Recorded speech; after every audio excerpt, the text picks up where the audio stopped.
technologies out there are available to make your life better. Remember, this is Pain Diaries. Take care of you so you can take care of business.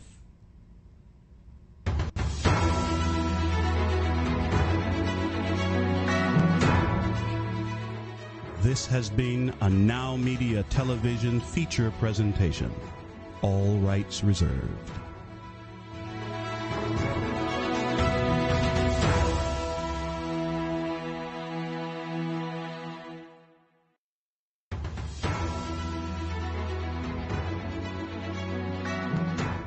Broadcasting live from Houston, from the space city to the world. You are watching NowMedia Television.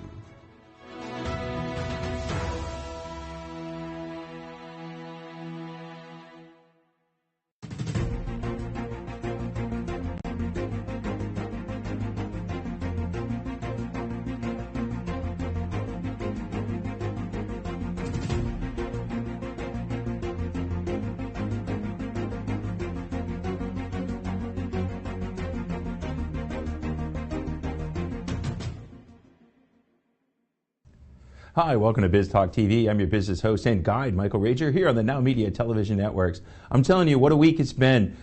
Here it is, business ethics, business ethics, business ethics. Banks fail again, man. We heard it today. Was it Silicon Valley Bank failed this week? I think that's not the bad thing, but the bad thing is how some of the executives reacted. What happened is we found out they went and sold stock ahead of it to go ahead and capture gains and profits for themselves. I'm telling you, as a business owner, one thing you need to know is your clients need to trust you, your team needs to trust you, everybody involved needs to trust you. If you want to go ahead and you want to have the secret to long-term success, you need to be trustworthy. And this is what we hear in business is, how do I become successful? I've been coaching and training for a while, and I've had a lot of people come up and say, hey, I know this company does this wrong, this company does this wrong, this company does this wrong. But what about business ethics versus ethics? Well, I'm telling you, ethics are ethics, whether they're in business, whether they're in your house. You've got to do the right thing by the people that are trusting you. That's what it's about. We're seeing right now our stock market goes up and down. We're talking about recession. We're talking about all these things that are going on that affect us, the small business owner. It's all about us trusting who's there, whether it be politicians, whether it be business owners, whether it be everybody. But here's what we see, is we go out, we give trust, and we need to go ahead and keep it. Those are the things that are important for us, the business owners. We've got to make sure we take trust, and we're going to talk about some trustworthy people today. We're going to find out some great things about your business. We got a new guest in today. We got Andy Erskine. He's going to come in, my old pal who used to be on my podcast. We're going to talk about buying businesses.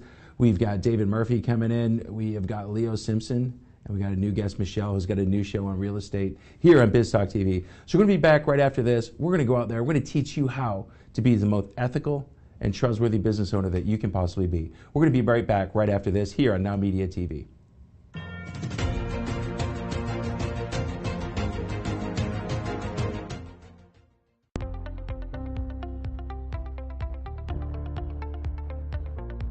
The tax and bookkeeping team is key to any successful business. At Gunderson's Bookkeeping, our passion is to help small business owners grow, be profitable, and to prosper. We specialize in supporting small to mid-sized business owners who want to hire a full-time or even a part-time bookkeeper, but just do not have the funds. In addition, we free business owners from the tedious tasks of bookkeeping and help them focus on their business operations, their growth, and profitability. Gunderson's Bookkeeping is your business solutions partner offering a broad range of services to meet the needs of our clients. A profitable business needs accurate and reliable books, so take a strong step and call us today for your personal, no-risk consultation.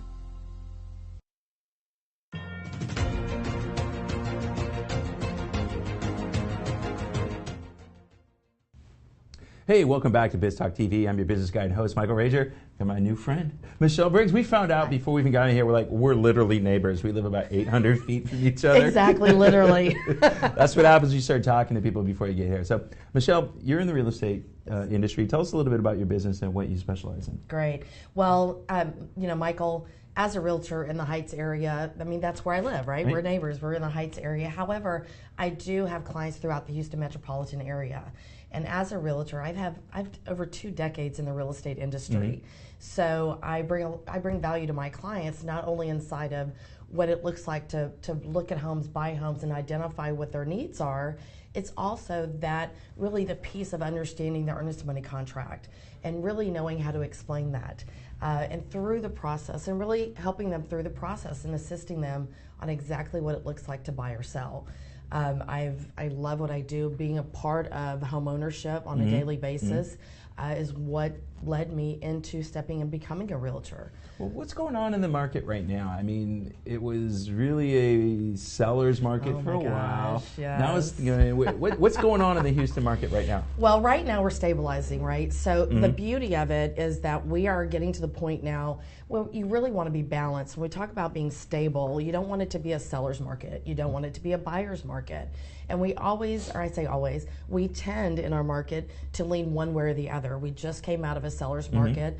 People were buying homes $15,000, $20,000 over ask, right? And they were in 2 days. Yeah, it was going like no contract, no inspection, no nothing. It was just stupid. Yeah, no option. Oh, well, I'll just waive the appraisal. No. However, it was happening. It was happening in our market. So I had clients in that time period. I felt very successful that we solidified 2 deals during that time that were only $2,500 over market. Oh wow. Okay. So you really identify who you work with as an individual, especially first-time home buyers. Right. The realtors today, you want to make sure that you're working with someone that is not really, it's not about the commission check. Right. It's really about your family's needs and what works within your budget. So it was really hard for me. I had one client that asked me to write an offer, $20,000 over asking, and I said, let's talk about this. You have to convince me to write this for you. Because I'm telling you right now where our interest rates are, everyone's like, oh my gosh, the interest rates are so high. They're normal. Yes. Interest rates are finally normal. Yes, so we are pre-pandemic. Yes. We got a little spoiled. And the reality of it is, in my opinion, is you should be okay, or I invite you to really be okay with the 6% interest rate instead of buying a home that you had to buy $30,000 over ask, right? Yeah. So you want to look at that higher interest rate because you can refinance later, right? It's just what it does. Well, but let me ask you this, a little bit. I mean, what's the chance of it going back down to 2 or 3 again? I mean, because it was at 0 and it should have never been 0. Yeah. And it was pushed down to stimulate growth. We got growth. Now we're trying to curb growth. I remember when I moved to Houston in 2001. I bought my first house. I think I had a 6.5%. Yeah. I had a 7-year arm on it. I refinanced back after it. When things moved. Right. So, but this is really normal right now. But people that have never bought before, they think this is ridiculous. Oh yeah, exactly. And this is normal. I mean, myself, it was 6.5%. I did a 5-year arm on my first purchase. And refinanced later and refinanced to 3.25. Right. And the home in the Heights, we refinanced, right? So those refinance days are over at this point. Do we see it coming back to 2 to 3%? That's going to be a long time from now if that happens, right? So just take a look at that. Really, your loan officer, your banker, whoever that is for you, and really identify what works for you in your budget, and your family's budget, because home ownership matters. And being able to create the generational wealth for your family is a bonus. I mean, build equity for yourself and not the landlord. Well, let me ask you. Let's talk about equity for a little bit because property values, especially where we live, have gone like through the roof. Yes. And it's there. And I hear it all the time. Hey, why don't you got $200,000 or $300,000 in equity? Why don't you go sell it and take it? Because I got nowhere else to go live. I would have to move 40 miles away to get the same amount of house. Yes, but we had several people. I personally had a client that sold their home. It was a 1.3, and they rented for a year, and then they went out, and after the 1 year of rental, they went and bought something else, a brand new construction. People are doing it, and what we're seeing today, I mean, we have an increase in listings. Our buyers, they have not gone away. The demand has not gone away. So when you look at, when you speak to or when you listen to realtors, it's like, sell your home today. And it really is the time. We're going into the summer season. We're going into the peak sale season. You're not going to get what you may have gotten a year ago. However, it's still a great time to buy. Buyers sell. Buyers are out there. They are there. We had a great increase in January for showings, and it's going into that season. Right. So don't be afraid to have that conversation. Who's more delusional right now, sellers or buyers? I think sellers. And I say that because we are coming from a market was a seller's market. People were buying homes without an option period, as we were saying, no appraisal, because they were really, that was our market. Right. We didn't have enough homes on market for the demand of buyers. That's what made it a seller's market. And when you have less than 6 months of properties, that's what creates the seller's market, right? Now we're seeing an increase in listings. And our buyer demand is still there, so that's where we're stabilizing. We're seeing more listings coming in, and that's creating more options and opportunities for buyers, and which, like I said again, creates that stabilizing. A lot of times in summer you'll get into a buyer's market, but it's a great time to sell. I know I sound like the typical realtor, however, it really, really is. Well, let's talk about the business of real estate. All right, so you own your own realty company? You got people work for you, or how what does I it work? do is I am a realtor with Strata. Okay. Strata is a boutique brokerage. We're fully virtual. I work from my home. That's the beauty of having your own business. Nice. I create my own schedule, so it's really important for me and my family. And I love Amy Hartman is my broker, and she's got my back 24/7. I can call her on a Sunday at 11 p.m. and she will answer my call. Nice. So that's missing in our industry, and that's a whole nother conversation, really. But it is coming from the title industry, and in Texas, you have to go through a title company to purchase your home. That's the last step before you get your keys. And I did that for over 20 years. And that is, I've been reading, deciphering, explaining earnest money contracts for now almost 25 years. So it was an easy transition for me. Well, I opened this show and I talked a little bit about trust. We got banks spending and all this. When you're going into real estate, how much is trust? It is so necessary. It is, for me, again, working with realtors for over 20 years prior to becoming a realtor myself, I identified who I did not want to be. Right. And one of the things for myself is I have my own personal commitment inside of every single transaction is to honor each other for who we are. Yep. Honoring the listing agent, honoring the buyer's agent, honoring the sellers, honoring the buyers. And really, when you're looking at that, honoring each other for who we are, I think that trust comes in because we're really being. I'm very authentic in my conversations and meeting with talking to listing agents, buyers agents. Right. It's so important that you are listening to your clients and giving them the opportunity and the space to be who they are and ask the questions that they have, whatever that is. Well, you're going to be, the exciting part is you're joining us here in the NowMedia, family of shows, and you're going to be starting a show. Tell us a little bit about it and what's it going to be about. And well, the show that we're going to do it's called Your Personal Real Estate. Okay. And what it really is bringing to you that literally all things real estate.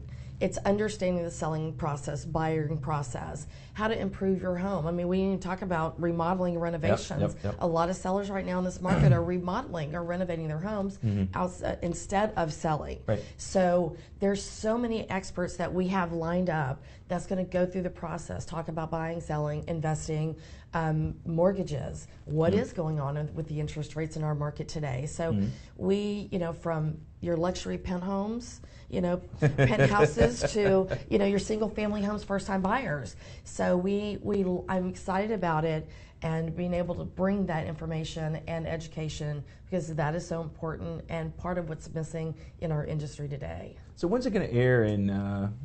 Well, it's going to be Thursdays at 5 o'clock. So I'm just excited about it. You're going to be seeing it everywhere in all of my social media. Awesome. So watch the show Thursday. We'll at 5 make sure we p.m. connect on social media. Now that we know that we're neighbors, Yes, we can help exactly. each other out. We can see. We could have collaborated last night. I was down the street having a beer. Right?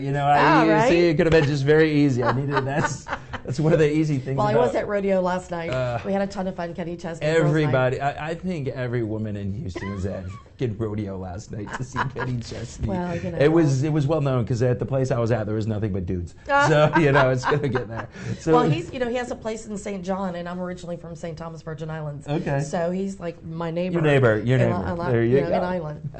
Well, great. Well, Michelle, I so look forward to having you on this show again and seeing your own show. Yeah. So I'm Michael Razor, your business guide here on Biz Talk TV. We're going to be right back after this with more. I got my good friend Andy Erskine coming in, and we're going to talk about buying businesses. We'll see you right after this.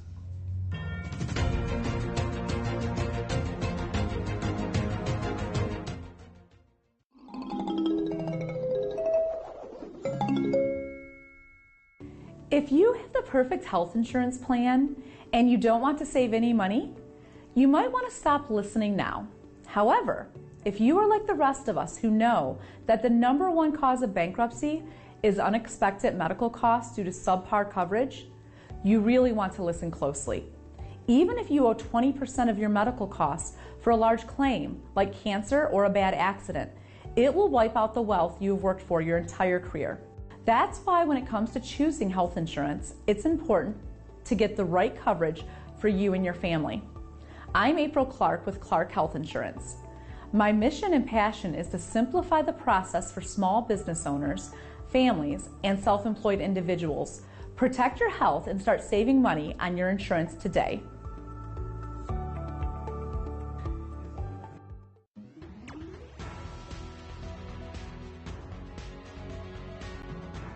Hey, this is Michael Rager, the host of Biz Talk TV with Michael Rager.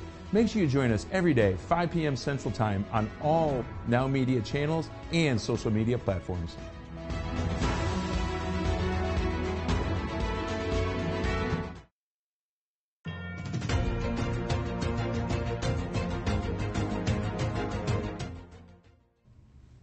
Hey, welcome back to Biz Talk TV. I'm your business host and guide, Michael Rager, and you've probably seen this guy before if you've watched our here on the Now Media Networks and the Teach Your Business to Fish podcast. My good friend, Andy Erskine. Andy, what's going on, my friend? Oh, not much. Nice to be here today. Really appreciate the invite. It's all right, man. So you got Loyalty Business Brokers. Yes. We talked a little bit in the opening. I know you weren't here. We were talking about bank failures and trust. Mm-hmm. You're a business broker. How is trust put into your business, and why is it so important when you're helping somebody either buy or sell a business? So people have to trust us because we're presenting a business to the market, and we have to assume that our clients, the sellers, are actually providing us with factual information. And when a buyer is looking to look at a business, they typically want to know that that is true information. And so we look at audited financials to make sure that people can trust us. Well, cool. Now, going into businesses right now, buying, selling, we've been talking a lot about business growth and business growth strategies. We got organic, inorganic. Mm-hmm. You love the inorganic side, right? Tell me a little bit about that and why that's so important to you. So, organic growth is where we're hiring consultants and marketers to help us grow our business. Mm-hmm. Right. Inorganic growth is growing by mergers and acquisitions. Right. And there are two different types. You look at vertical integration, where you're buying somebody from top or below you, or horizontal integration, where you're buying your competitor. And those are oftentimes quicker ways to scale your business. Well, yeah, it is. For businesses to grow, I'm coaching a business up in Dallas, and he's grown from $2 million to $5 million, and he did that by buying out one of his competitors. Mm-hmm. How should a business owner start looking at that, and how far out in the process should they start saying, hey, look, there's somebody I want to buy, I want to grow this way. What should I start doing, and when should I start doing my homework? Good point. So 2 to 3 years before you want to acquire your business, you should really be looking, start planning. You want to have your right advisors in place. You want to have a CPA. You want to have a consultant, because you have to figure out the transition period. Right. And oftentimes negotiations with the deal that's off the market is going to take about 12 months. Mm-hmm. And so we want to make sure that you have all of your advisors, the attorneys. You need to have a team on your side to make sure that that transaction is successful and that you're turning over every single stone. Well, how do they start the process? So somebody wants to sell a business or buy a business. Mm-hmm. How do they get a hold of you, and what gets the ball rolling? Yeah, so they give us a call or send us an email, and telling us their intentions, and we're going to get on a call, provide them with a free consultation on what exactly the process looks like, understand what they want to do to acquire a business, and then we refine the search and help them find the right opportunity. Okay, so they could come to you either say, "Hey, I've already identified somebody. Hey, there's somebody in my neck of the woods. We know they're struggling. There's a chance I can go in and get it." But is that what we're looking for? Are we looking for really successful businesses, or are we looking for businesses that are struggling that we can go ahead and fix up and do it? You'll make them better. The answer is both, Okay. depending on what your appetite for risk is, right? Okay, So okay. if we're looking at distressed assets, obviously they're going to be a lot better value. Okay. There are going to be some issues that we have to overcome once that transition period is over. But if you want to scale exponentially quicker, you're going to go after a successful competitor and acquire them. Which one? You're going to pay a lot more for that successful competitor, right? Absolutely. So if I got my business, and one of the things I put together my business plan, and I teach all my business clients to do this, is have an exit strategy. And so that exit strategy is, I want to get out of this business at some place, sometime in the future. I try to tell my clients 5 years. Yeah. Right. So if we're looking at 5 years out, we don't have to do it, right? No. Because if we build it, one of the things the discussions we talk about all the time is putting lipstick on the pig. Yes. Because a lot of times people, they got to really, their heads are, they think very highly of their business, and it's not that successful. Yeah. How do you help them? So we help them with reality, right? Somebody's going to call me and tell me, "Hey, Andy, my business is worth $2 million. Can you sell it?" I said, "That's fantastic. I love your attitude, and Right. it's a positive attitude. Let me see your financials." And the market trends will tell us what the business is worth. Right. Now that the interest rates are going up, the businesses are going for a lesser value or a lower multiple, and that's something that we have to keep in mind. Well, the multiples change based on industry, right? How do we look at what are the most important industries, and which one has the biggest multiples? So the biggest multiples are obviously going to be tech-related businesses, and businesses that are typically have a net income or EBITDA, earnings before interest, taxes, depreciation, and amortization. Talk over my head, Andy. I know. Sorry. We also call it cash flow. If you have a $2 million cash flow or above, you're going to have a much higher multiple. But Main Street businesses, typically you're looking between 1.7 and 3. Okay, so you specialize in smaller businesses, Absolutely. right? So Yes. what's your target when you go out looking for businesses? What's the perfect target for Andy Erskine? So I'm looking for somebody that honestly has a business. The business is not distressed, but the owner is distressed. There's a big difference in that. And so what we want to know is that business is either burnt out, that business owner is ready to retire, or there are some other variables such as debt relief that they can't cover with the existing business model, so they need to sell. And those really are the people that we're looking to help. Yeah, my guy up in Dallas, that's exactly what happened to him. There was somebody that he was burnt out. He was done. He's like, I hit 60. I got a business. I think he overpaid for it, but we do it, and we do it all the time, right? Yeah, absolutely. But when you're a strategic acquirer and you're looking at your competitor or vertical integration, you're going to pay a higher multiple than a financial buyer that's never been in the industry before. Right. So, acquiring a business in a business model that you already know, you're obviously going to pay more for because you can get your return on investment a lot quicker. Right. So let's go back in. I'm looking to buy a business.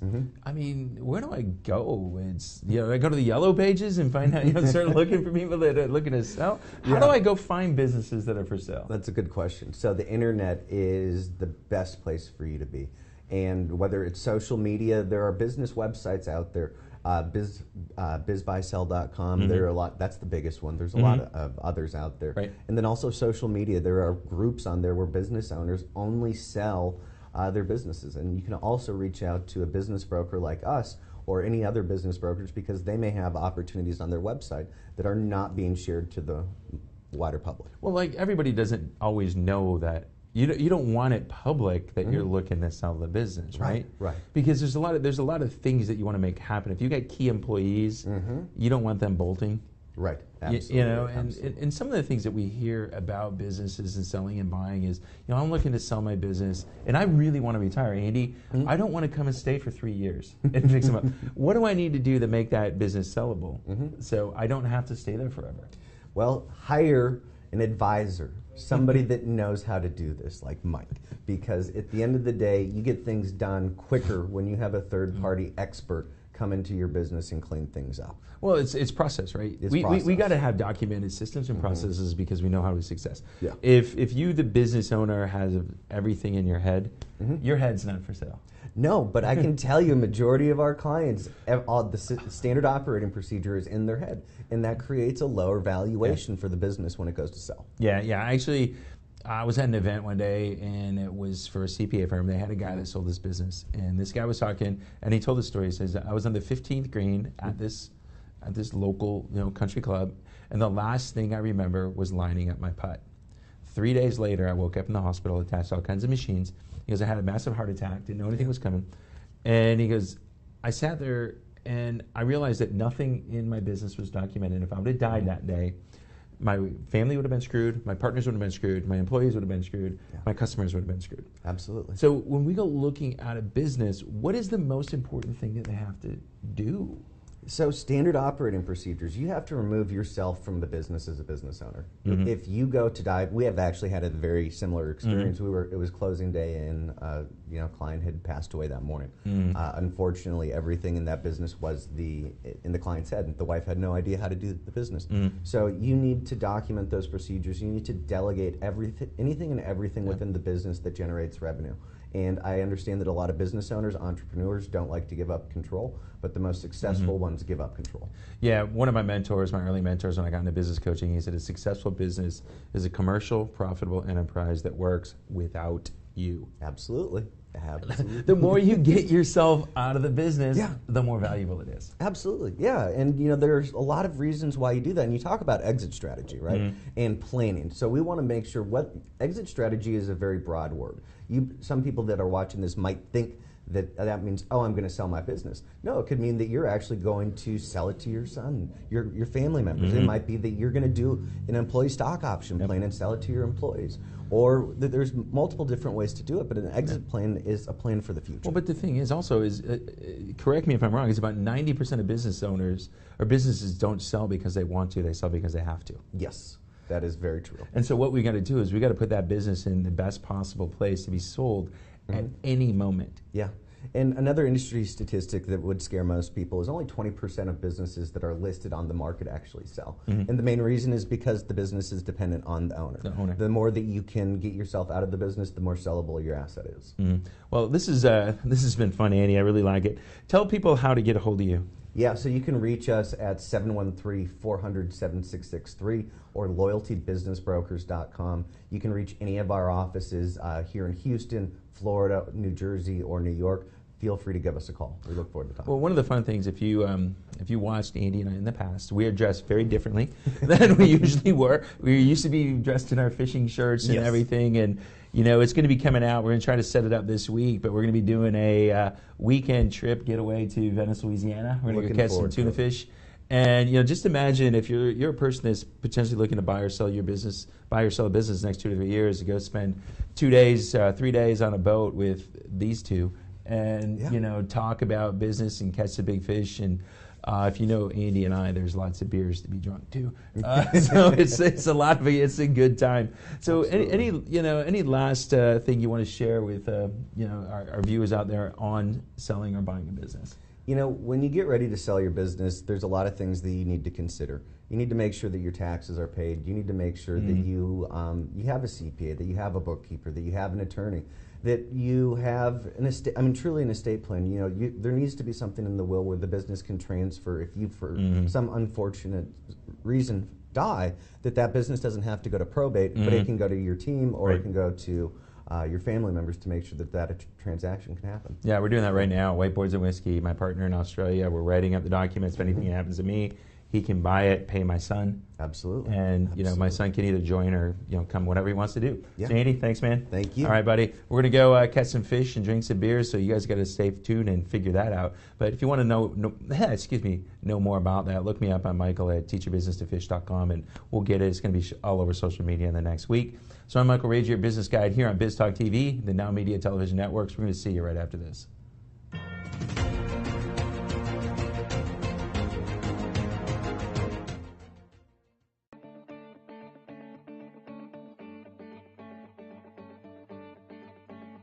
Working through the legal system is challenging and risky, especially if you don't have the right attorney at your side. Hi, my name is Sonia Aston, and I'm an attorney with over 30 years of experience. I've helped small and medium-sized businesses and business owners to make sure that their legal rights and interests are protected. As general counsel for you and your organization, I can draft and review solid contracts, minimize the risk of litigation, review and prepare comprehensive business succession plans, or help you navigate your company with the local, state, and federal government. Take a decisive step today. I'm here to make sure your legal rights are protected and you have a peace of mind that you deserve. Hey, Lily says AT&T is giving everyone their best deals. Minus the air quotes. Best deals. No need to wink. Others say they give everyone a deal, but not everyone gets the best deal. Told you, the best deals are for everyone here, with a choice of plans. You were right. Is she always right? Always. At AT&T, we give everyone our best deals on every smartphone.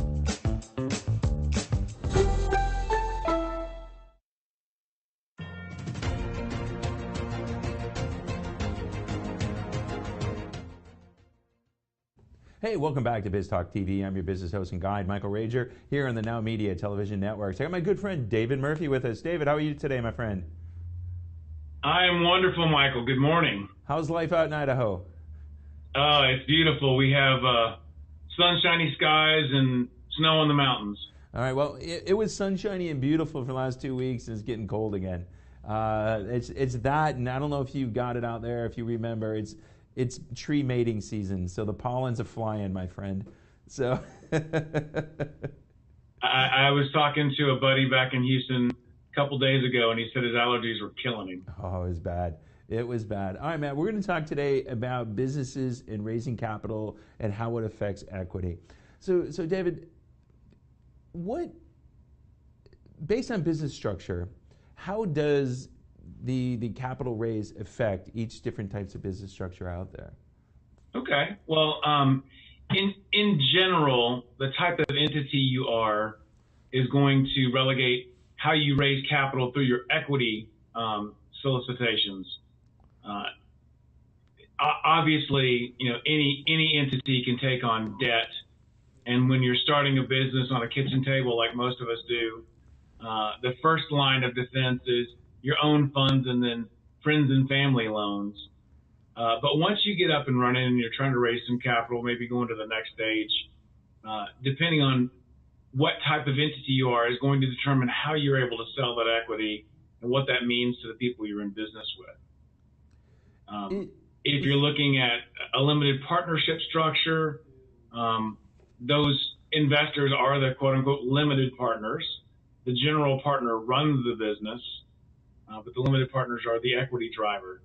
And you can continue to raise equity through increasing the limited partnership interests, but that would dilute your other primary investors unless they're the ones buying in and bringing in more capital. We talked one of the last two times that we were on the show, we talked about my analogy of a pizza pie versus a pizzeria. And that an LLC, which is one of the most common forms that we use to create businesses, an LLC is the pizza pie. It's a 12-inch round pie. You can cut it into little bitty sliver pieces, but you're never going to get more than a 12-inch pie. So that is the LLC. It's 100% membership, and you never make more than 100% membership. If you're the pizzeria, you're the incorporated entity, the INC, and you raise capital by soliciting stocks. And you can authorize and issue any number of stocks at any number of times. So the INC is the pizzeria that can make as many pizza pies to sell as it wants. Those are really the biggest issues that you're going to see in those structures.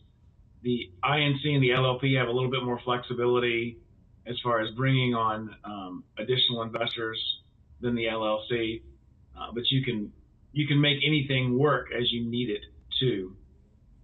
Well, let me ask you about debt. I got a couple clients right now that they're growing and They're getting there. They need to go out and they need capital to buy equipment. You know, they're growing fast. They need a couple $100,000. You know, when you talk to businesses that are growing like that, and they ask, "Hey, David, I need your assistance. What do I do? Do I go take on capital or do I take on debt?" How do you help them figure that out so they make a decision that's good for them, the business owner, in the long run? Well, I mean, you've got to look at the underlying factors of the business. Your last guest that was on talking about selling a business and getting all those pieces together. The same thing applies to underwriting and raising debt as your capital. The underwriter wants to see what your business, wants to know what your EBITDA is, wants to see where your plans are. So putting all those things in line, getting all your papers shuffled properly, is going to make your underwriting process easier. As it relates to whether you're talking about raising capital through a distribution of equity or through a debt raise, a lot of that's going to depend on what are you doing. For me, talking with clients, what are you doing with the debt? Are we taking on good debt? Is it going to make more money for us? Or are we taking on bad debt that's only going to be a liability and there's no upside to it? Raising money through debt to lever against equipment is generally probably the better option as opposed to drafting up for equity for those same equipments. You've got a collateralized piece. It's easier to get that loan from the bank anyway. Yeah. So the issue is going to be, what are you using the money for? And then you get into the questions about the type of loan it is and who's going to be responsible for a personal guarantee on that loan. Because the bank's going to want somebody to go after. Yeah, they definitely do. Now, does my LLC, we talked about a little bit, I know in a future, does my LLC or corporation protect me as a person if something defaults or stuff like that? Or what kind of protection does that give me? Again, yeah, so in general, if the loan is to your entity without regard to what type it is, there's going to be a liability protection shield there. And that's generally why the banks are going to come in and want the major players to sign a personal guarantee, because if everything hits the fan, they want somebody to go after personally and not just the business assets. Usually, the lenders are going to want to see anybody that has a 20 to 25% equity hold in the company signing off as a personal guarantee. But it just depends on what the bank's guidelines are, whether you're doing conventional lending or government lending, SBA lending. Okay, cool. So let's go from lending now. How do I figure out that I should actually go take on a partner? So, you know, if I'm going to go take on and give up equity, how do I start that process? And, you know, you as my lawyer, how do you help guide me through that so I do it the right way and I don't give up too much?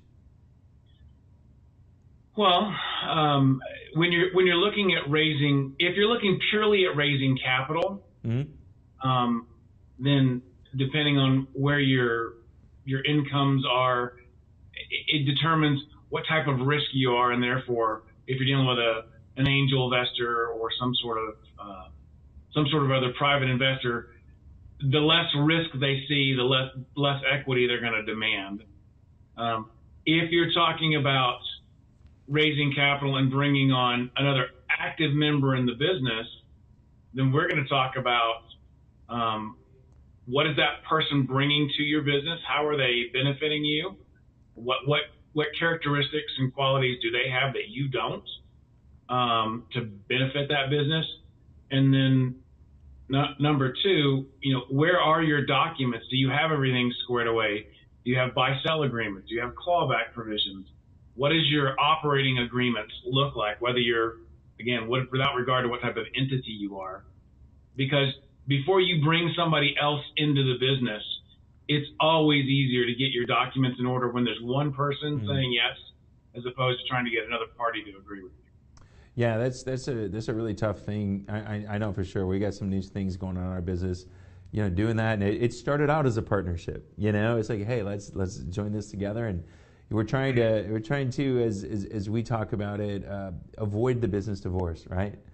Let's do this while we're still nice and friendly to each other, and you know, not wait till things take a turn for the worst. It's always better to negotiate during the honeymoon phase. It is. It is. It is. So again, looking at money and business, what are some of the common mistakes you see business owners make when they're thinking about getting money or they're actually going to get some? I think the biggest challenge, again, is you having your ducks in a row, just like your last guest. I don't think usually if there's problems, it's that there wasn't enough due diligence done on the front side before you put your request in front of, whether it's a private investor or a banker, getting all your paperwork in order and presenting a good picture, I think is the foremost thing to be concerned about. And so again, that comes back to looking at all your documents, making sure that everything is congruent, and that you're presenting a good picture to, again, either a private investor or an underwriter. So we're looking right now, we're almost 3 years out now from the pandemic. I can't believe that. You know, how much are lenders and private money, how much are they starting to look and say, hey, how well did you recover from this? Or are you still being affected by it? How much are they looking at that? I think that there's just a general view of what is your cash flow and what kind of debt coverage are you going to provide. An underwriter has always and is always going to look at the last 2 or 3 years of history to see what the track is looking like for your business. I don't know that the pandemic has really made so much of a difference out of it.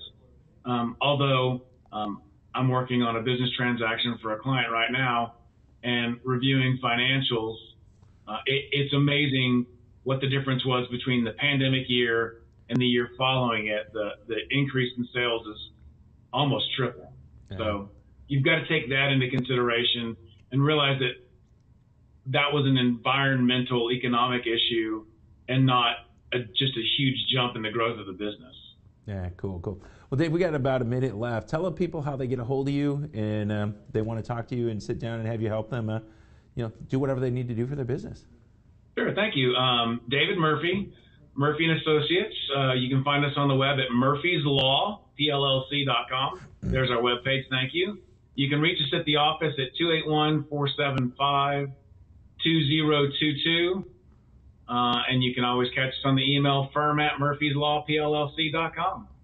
All right, David. Well, thanks a lot, man. I always love having you on as a guest. We're going to be talking to you a lot more soon in the next couple of weeks. So you have a great day, and we'll catch you on the flip side, my friend. All right, I'm Michael Rager, your business guide here on Biz Talk TV. We're going to be back right after this on the NowMedia Television networks.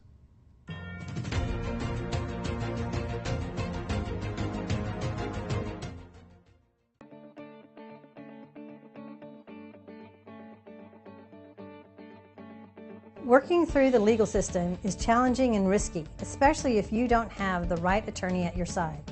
Hi, my name is Sonia Aston, and I'm an attorney with over 30 years of experience. I've helped small and medium-sized businesses and business owners to make sure that their legal rights and interests are protected. As general counsel for you and your organization, I can draft and review solid contracts, minimize the risk of litigation, review and prepare comprehensive business succession plans, or help you navigate your company with the local, state, and federal government.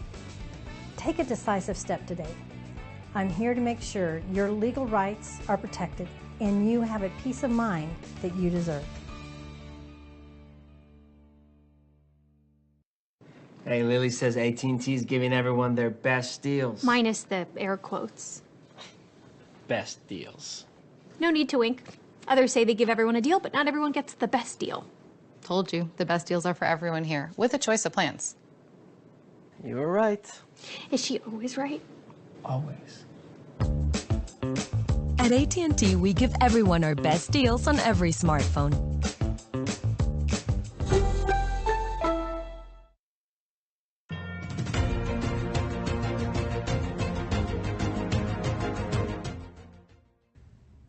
Hey, welcome back to Biz Talk TV. I'm your business host and guide, Michael Rager, here on the NowMedia Television networks. All right, we got Mr. Leo Simpson II here today. Leo, how are you doing today? Doing well, my friend. How about yourself? Oh, man, it's another beautiful day. The pollen's getting me everything. My eyes are puffy. That's why I got my glasses on, man. I'm telling you, there's nothing like Houston in the springtime, is there? You better believe it. I have to make sure I put my eye wash in because if I don't, I'll be in trouble. Yeah. All right, man. So we're going to talk about leveraging life in your business at a granular level. Explain that to me. What does it mean to, leveraging life in business at a granular level? So an easy way to think about it is the granular level is the level of depth. It's the core level. Whereas operating in your business, many times people operate from the surface level. They operate from, okay, the money we're making, the measures we're pursuing, the momentum we've created, and all of the different aspects related to the different mechanics that we use, like all of the things that are on the surface. And I like to talk about it from the perspective of a tree, right? When you go look at a tree, most of the time you see the tree for its trunk, you see the tree for its branches, its leaves, its fruit, if it's a fruit tree, or, like nut trees. My grandmother used to have a pecan tree. So all those pecans on it and all of that. And you rarely think about the roots. And the roots are really the granular level, when the tree and the branches and all of that is really your grand or your more broad level. And so we want to focus on today talking about that granular level, what it is. So yeah, we start looking at that, the roots. The roots are actually the most important thing because the roots do so many different things, man. They're uptaking nutrients, they're uptaking water, they're moving things out so the leaves grow, the fruit grows and everything. So when we get into our business, how do we leverage that and how do we start digging down into the roots of our business to really make that affect our life in the right way? That's a powerful question, and it corresponds to what we've been talking about the last few weeks, which is the specifics of family life and business life. And family life is really the granular level, and business life is really that broad level, right?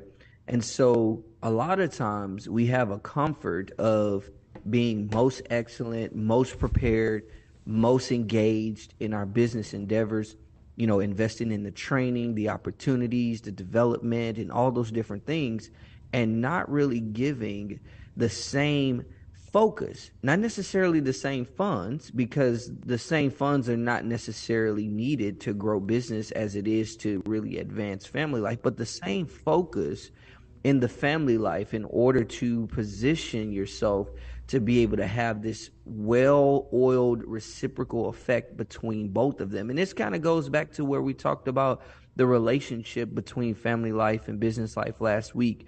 When you live life and leverage life at the granular level, what you're doing is you're saying, I'm not going to forsake that which brings me more intrinsic value for that which brings me more tangible value, extrinsic value. And when we focus on making sure we put an investment focused approach into our family life as we do in our business life, then we position ourselves to leverage life at a very powerful level, which is that granular level that produces even more grandeur. Well, let's talk about leverage and do that. So we want to leverage. How do we do it? I mean, what are some of the steps that we need to start doing to actually make that happen? Great question. So one of the things I teach is, and I talked about this on another segment briefly, is the 3 C's of life. And those 3 C's are at the top level, you got contribution. Below that, you got compensation. Then you have consumption. And what happens is when you consume, you cannot do so without compensation. And so in order to get compensation, you got to contribute, which means that in these 3 C's, each one of them have an independent function, but they also need the other in order to operate. So there's an interdependent dynamic between the 3 of these. However, in order to really maximize or live at the granular level, leverage the granular level so you can really win at business, you've got to prioritize the right one. And often people prioritize what they consume, what it is they're trying to achieve, what it is that they're trying to receive, or they prioritize their compensation, what it is that they're going to be recognized for, the reputation. When you prioritize the release factor, which is at the level of contribution, you're focusing on that which I receive is designed to be an empowerment for what I release so that I can give more value that will return more value. And what happens is when you focus on giving the greatest value possible through prioritizing contribution, what happens is you position yourself to be in a place where your compensation, though it may not be at the level of your contribution, it will always be extensive. And it will position you to where what you consume will never catch up, not only with your compensation, but with your contribution. Well, what happens if I prioritize wrong? What if I go in there and pick the wrong thing to look at? I've been saying great question a lot, but that is a great question. If you prioritize wrong, I get one great question a day, dude. You're getting all week's worth right now, Leo. Oh, man. I'm just trying to you got some great ones. It's Stump Leo time. You got some great ones. That is a great question because you got to think about it. You can be winning on the surface level. For example, let's go back to the tree, the pecans, right? So you think about my grandmother used to, like I said, have a pecan tree. There would be pecans growing on that tree. When they would fall, she'd go and get the pecans. She'd say, oh, this is a bad batch. See, something is going on with the context of the growth of that tree that's affecting those pecans to not be what they ought to be, right? Maybe the soil is not nourished. And unfortunately, they ended up taking that tree out because of the way the roots were growing and things of that sort. The squirrels were eating up all the pecans. Maybe they were for them primarily anyway. But the point is, when you prioritize wrong, you get results, but you don't necessarily get results that take you where you really need to go in business and allow you to get the productivity that you're really able to achieve. And that goes back to some of the questions you've been asking in the last few weeks of how is it that when I walk in the door that I'm able to focus on the family? That's because if you don't know how to do that, that says that you've been prioritizing wrong, but you're winning in business. You're making money. You're actually taking care of the family. The bills will pay. You got results taking place, but you don't have peace of mind and you don't have peace and clarity of focus because you have prioritized that which is more on the tangible side than the intangible. Well, you know, it's funny as you start saying that. I saw a friend of mine posted on LinkedIn today. I was scrolling before I got on the show. And he said, don't get mad at the results of today. Get mad at the efforts of yesterday. And so now we're starting to look at the granular level. That granular level is those efforts. And I can't expect to have a good business. I can't expect to have a good marriage and home life if I just started focusing on them today. It's going to take time to get there, right? Absolutely. Here's the thing. Even though it takes time, I'll give it to you this way. I was talking with one of our team members, and I said to him, I said, you know, most people, when they move into a new work environment or they deal with things from the context of, you know, the professional work, they focus at the productivity level rather than the principle level, right? And the productivity level is about the results you get, how you're getting it. Are we doing enough? Are we getting the results? It goes back to Andy, who said, you know, a lot of times people think their business is valued for more than what it really is. Once you really get into the details, the granular, you find out what you can actually not only get for it, but what the market will bear. That's the same thing. It's the principles that really give true guidance. And when you predictably engage and practice the principles over a period of time, then the productivity becomes a reflection of the principles, not the productivity is based on what is desired to be achieved. So that time is very important on the basis of your commitment and decision for the principles to be priority, just like the contribution is priority. Oh, that's awesome, man. That's awesome. I love it. I love when you kind of take things from where we are and just bring it back into one space here at the end. Now, we got a couple minutes left. How do people get a hold of you? And what kind of things do you have coming up in the near future where people can engage with you? Absolutely. So they've already been showing some of my pages and stuff, LinkedIn and some of those things. You can catch me. Team 3L is the way you can get to everything. Once you get there, you see what we have going on. You'll see how to get to our YouTube, our LinkedIn, our Instagram, and some of the other content that we have available. Listen, we've got a 90 conversations in 9 days, and one of the ways you're going to be able to access that at the beginning of April. It's through our YouTube channel, but also on LinkedIn as well. So if you go to that team30.com, you're going to actually get some information about that once it's ready to go. So I'm excited about being able to help people continue to achieve mastery between family life and business life. Man, Leo, I love it. I love everything you bring to the show. Every week we have you on here. It's just awesome.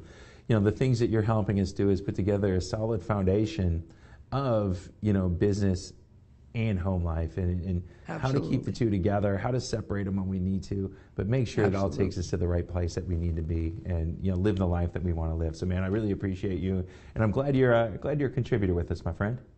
Same here, man. Thank you all for this opportunity. All right. So, you know, I want to wrap up today. We started a little bit talking about what's been going on in Silicon Valley Bank and, you know, lack of trust and what's going on. And, you know, we've been able to see right now, you know, through the guests we had today, we look at Michelle coming on, and she's talking about, you know, if you're going to buy real estate here in Houston, you've got to trust the people that's involved. You know, we got into Andy, and we started talking about if we're going to buy or sell a business, we need to trust, you know, the buyer, the seller, the people that's helping to bring things together. Then we started talking, you know, we started going to David, we started getting capital. And, you know, the people that are going to give you capital need to trust you. And then here it is, we just wrap up right now. We just wrap up with Leo, and we start talking about your family and getting on the granular level and how your family and business needs to trust you as the business owner to do exactly what you need to do. And that's what it's about, business owners. You got to go out there. You got to be that trustworthy person. You got to be the person that's going to help anybody get to where they want to go. I think Zig Ziglar said it best when he says, to get what you want, you got to help enough people get what they want. And that's what it's all about. It's going out there and being that trustworthy individual to help people get to where they want to go. So I want you to be watching out for us here. You know, if you're following me on social media, Michael Rager, or you're following our Teach Your Business to Fish or Whiteboards and Whiskey, we got a lot of stuff coming up here in the near future. We're blasting a lot of stuff out on social media in the next couple of days. So, you know, we want you guys to go out there and have a great week. If you're in Houston, go take that allergy medicine. And you can always go out there. And we're going to see you the next time here on Biz Talk TV with Michael Rager on the NowMedia Television Network.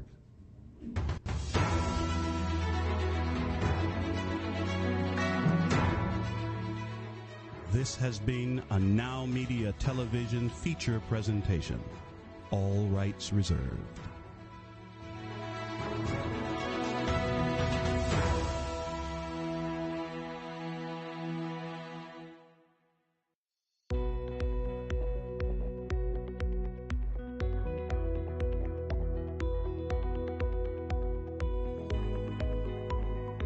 According to the FBI, a robbery occurs every 13 seconds. Homes and businesses without a reliable security system are 300% more likely to be burglarized.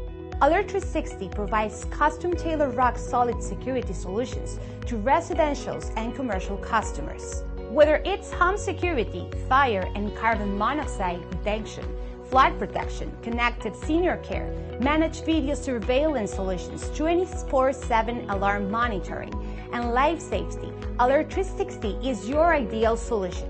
In addition, Alert 360 has smart home and business integrations like access control and video shield for a complete peace of mind, protecting what matters the most and reducing energy costs with our top-of-the-line automatic scheduling functions. Alert 360 offers security services discounts to military personnel, veterans, first responders, educators, and hospital personnel. Don't be a victim. Take a strong step today. Call Rosana Torres at 832-863-8574 for your free consultation. Soy Darío Celis y te espero de lunes a viernes a la 1 de la tarde en Tiempo de Negocios, en donde encontrarás la información más importante de negocios, economía y finanzas aquí por Heraldo Televisión en el canal 8 de Teleabierta.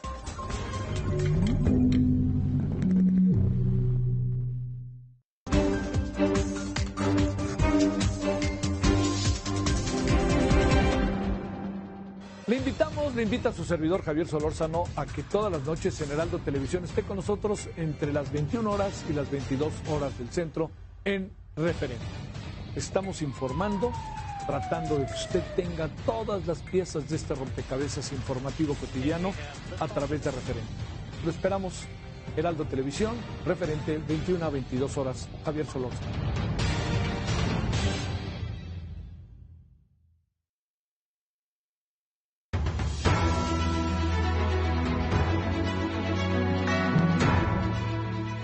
en vivo desde Houston, la ciudad espacial.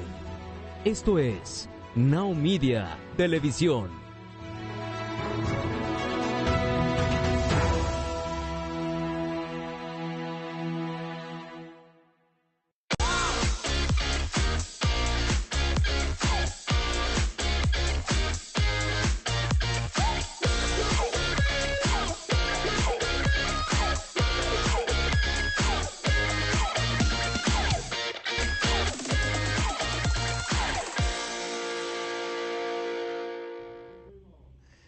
¿Qué tal? ¿Cómo le va? Sea usted bienvenido a esta nueva etapa de Tecnocasters. La introducción que ustedes acaban de ver, le agradezco muchísimo a nuestro equipo de producción liderado por Gustavo Soto, por Daniel Barrera, por Marco y por Javier Ishikara, obviamente. Y bueno, también Calif Luis, aquí en NowMedia Televisión. Les agradecemos muchísimo. Muchachos, les quedó la cortinilla y los intros muy padres. Así que no se preocupe, a ratito se las volvemos a enseñar.